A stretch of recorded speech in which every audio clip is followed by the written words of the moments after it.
John Wall announced today that he is leaving the league after 11 seasons. The scene is not on hardwood. There's no roaring crowd, no confetti, just the glow of a smartphone capturing a lone figure looking straight into the lens. You sense every mile he ever ran, every hope he ignited, and every heartbreak he endured, because this wasn't just a farewell. It was an admission of arrival.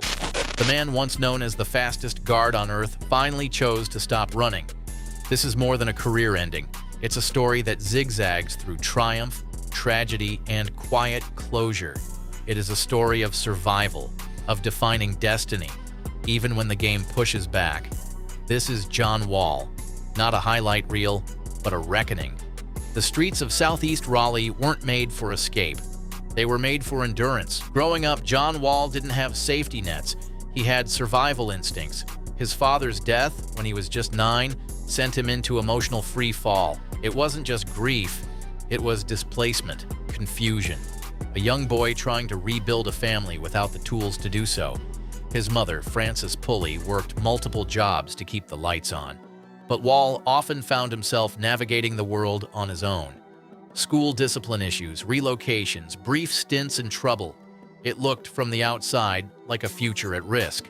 But basketball began to change that trajectory. At Garner Magnet High School and later Word of God Christian Academy, Wall transformed from a raw, undisciplined talent into a controlled explosion of speed, precision, and instinct. Coaches started to believe, then scouts started showing up, and then the internet caught on. In an era where YouTube mixtapes were reshaping high school stardom, Wall's highlights were viral gold. He didn't just dominate, he danced, he soared. He blurred past defenders who were still trying to rotate. He wasn't just a top recruit, he was a revolution.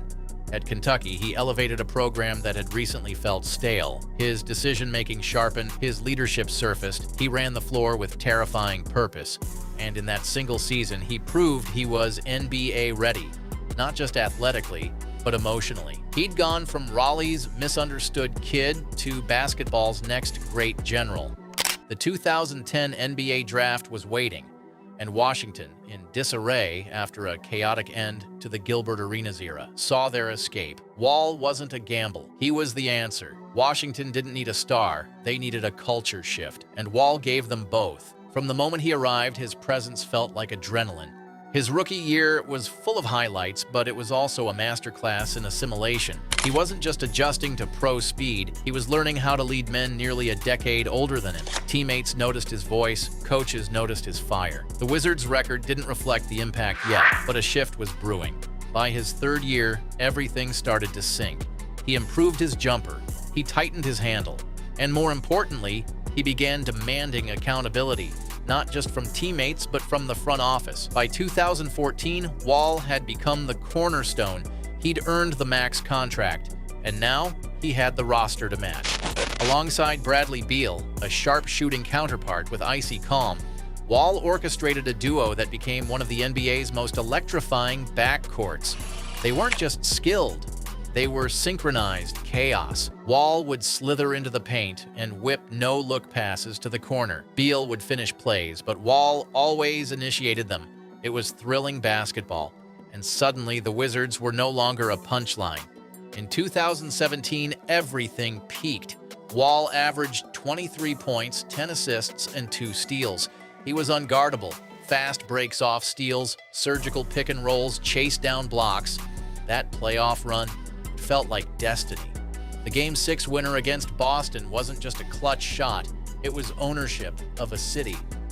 Wall climbed the scorer's table that night like a man who had just conquered years of doubt. Washington roared, but what made Wall's era special wasn't just the success, it was that he built it. He didn't join a super team, he didn't abandon his city, he grew with it.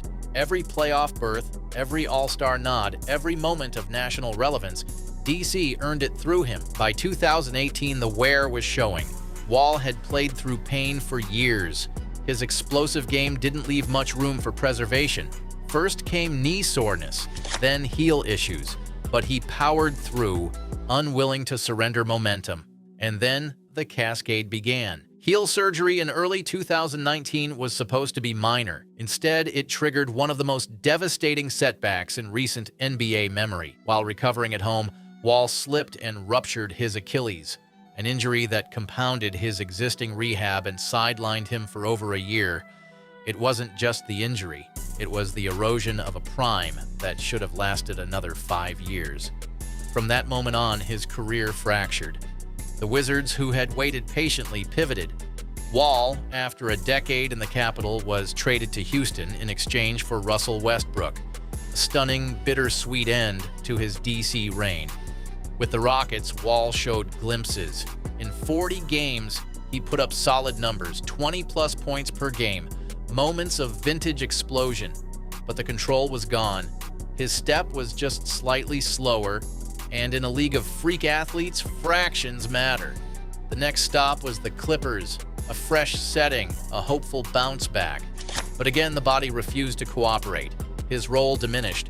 He wasn't the floor general anymore, just a spark plug off the bench. And the minutes once routine felt borrowed. By 2023, the writing was on the wall. Not because he couldn't play, but because he couldn't dominate. The identity he built, relentless speed, high motor, physical superiority, it had vanished. He could still see the angles, but he couldn't always reach them. The tragedy wasn't decline, it was timing. Wall was just 27 when it all began unraveling. Players often peak at that age. He was putting up numbers comparable to the league's elite, and then gone. Years lost, chapters skipped. When it ended, there was no script, no tour, no jersey swaps, just a video. It was quiet, honest. A player who had once dominated arenas now spoke softly into a phone camera, not to announce defeat, but peace. He didn't ask for flowers, he didn't reminisce in cliché. He simply expressed the weariness of a battle fought fully and the readiness to close it. There was no public spectacle, but the response said everything. Fans flooded social media, teammates posted tributes, analysts reevaluated his arc. Not as a what could have been, but as a how did he survive that long? Because the injuries weren't the only battles. Wall's off-court journey was just as rugged. He lost his mother to cancer in 2019. He publicly opened up about his battles with depression. He even admitted to contemplating suicide at one point.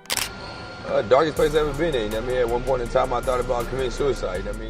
A rare vulnerability in a league often wrapped in bravado. Through it all, he stayed connected with fans, with communities.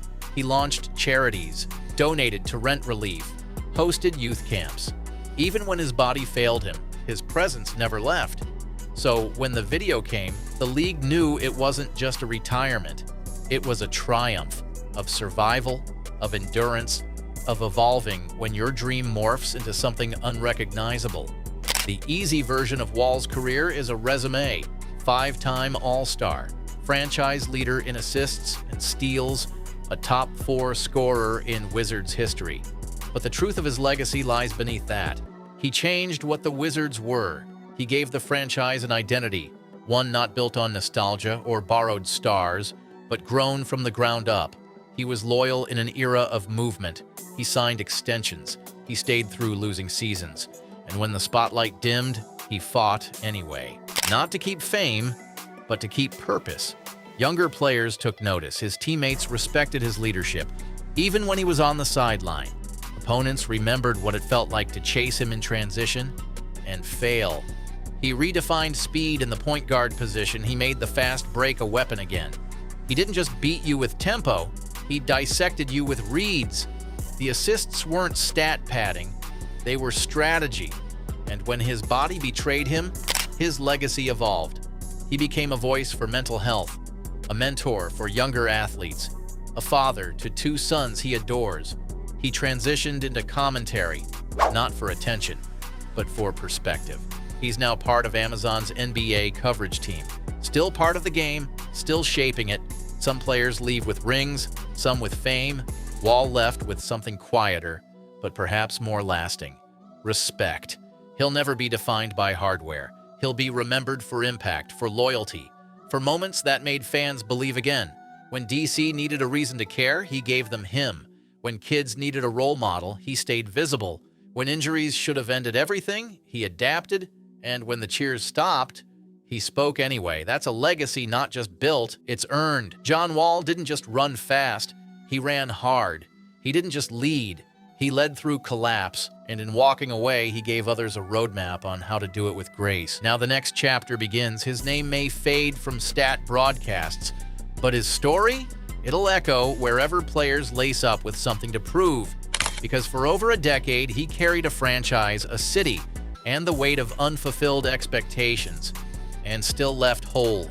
He ran, we watched, and now we reflect. Not every legend gets the ending they deserve. But John Wall, he earned this one. If this is the end of John Wall's NBA story, how should he truly be remembered? For the speed, the stats, or the fight? Let us know in the comments.